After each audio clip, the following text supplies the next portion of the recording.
This is from my friend Hastaj00.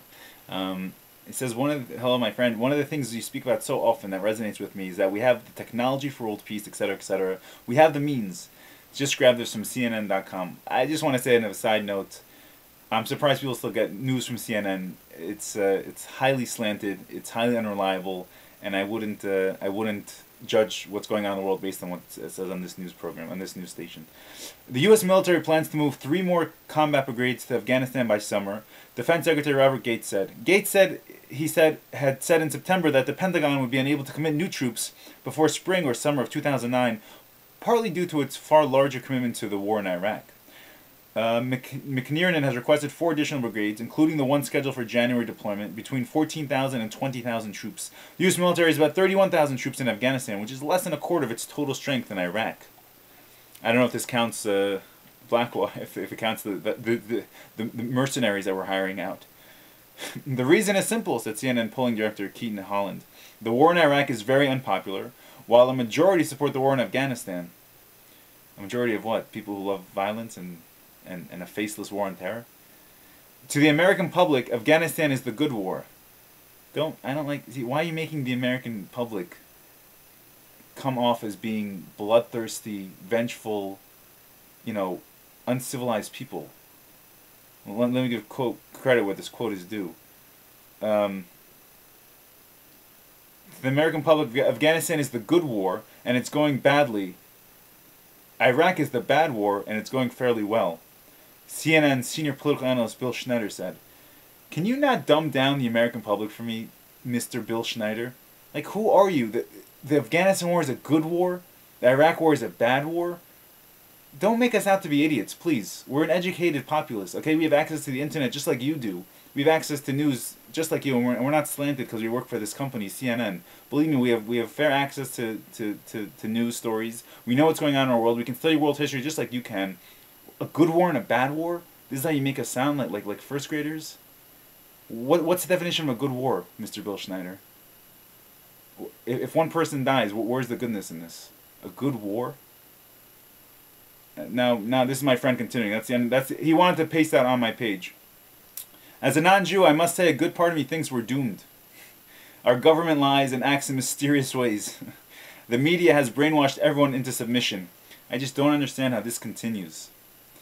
My friend, yeah, listen, ever since World War II, and I just want to say historically, something that I don't know if it gets enough attention, America had no interest in World War II. America was really isolationist at the time.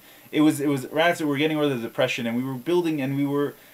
Nothing really dragged America into the war short of the Japanese taking down Pearl Harbor and all our fleet there. And then America gets dragged into the war. And the way the war ends by divine providence, with the nuclear bomb being developed late in the war, and Truman having the gall to try this mysterious new weapon that no one had any idea what the ramifications would be of dropping it. You call it gall, I would call it idiocy, whatever, brazenness, sorry. But anyway, since that point, it's like we're the only country brave enough, in quotes, to use this mega disastrous tool, which God knows why it was created. I don't, but God might. But God definitely does. By the way, Einstein said, you know who should get the nuclear weapon? The United Nations, when it was formed. He said, give them the bomb, and let's see little small countries try to weasel out of what the UN wants them to do. I would love to see how history plays out if the UN has access to the nuclear bomb. I would love it. There'd be no war in Iraq, because United States, you want to go in against the UN's will? We'll just nuke Washington, D.C. What are you going to do? But anyway, they didn't listen to Einstein one of the many times. But my point is this: since then, they've been pushing governments around in different sides of the world, executing coups in different parts of the world, and like acting like this policeman of the world.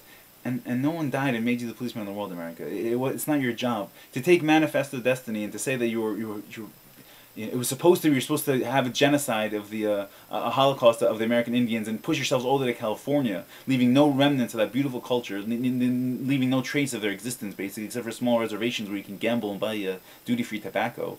But to take that, and then after World War II, all of a sudden, because you're so moxie, because you're so brave, and you nuked a poor country, a poor pathetic country that was anyway looks like it was going to resign anyway, it was gonna surrender anyway. I mean, you'd taken down the German war machine. I don't know what the point of that act of muscle was, but to do that, and then for the next 40, 50 years, under the guise of this Cold War with a scary system of communism, to bully people into thinking that, you know, your way, it's your way or the highway. I don't know how history unfolded in this manner, in a way when we had such access to technology. It just seems like, I don't know, and it's that people haven't matured and developed and evolved so much in the last 50 years.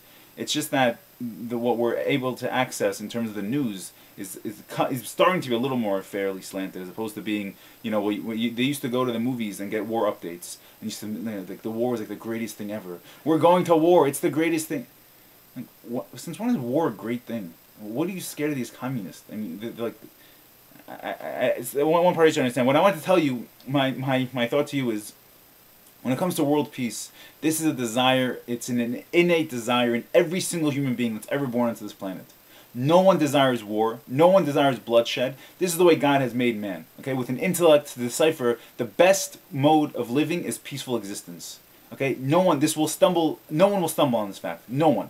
The only thing people say is, as long as I get to live life the way I want to live life. Okay, if you take a Muslim man and tell him you have to eat pork, you have to live in America like America says, okay, he might get violent. If you take a Jew and tell him you can't cover your head because I don't believe you should be able to cover your head, he might get upset. I mean, it's not, you can't take away people's religious freedoms as long as they're not harming other people. But yeah. By the way, America, by the way, Hanukkah is a celebration of the defeat of Hellenism.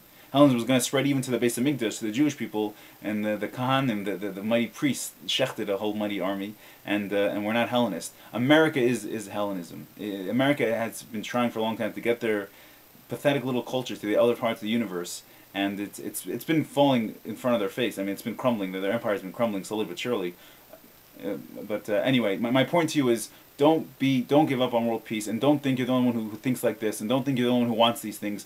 Even these guys saying good war, bad war, they want world peace. Everyone wants it. It's a matter of time before we literally sit down with all the leaders in the world and force them, the United Nations in some kind of global format, to just get at all their issues and make war not be an option. And the only reason, you know, we have this approach, you would think, is because of these religious texts that prophesy about a time when the wolf and the lamb, which is a analogy for the Jews and non-Jews, will dwell peacefully together, and all the nations will dwell peacefully together. That's the source of it, perhaps, but the real source is inside every single person and their human intellect that tells them the best thing on the planet is peace. So don't give up hope, and don't think that that history can change in the course of 1 second.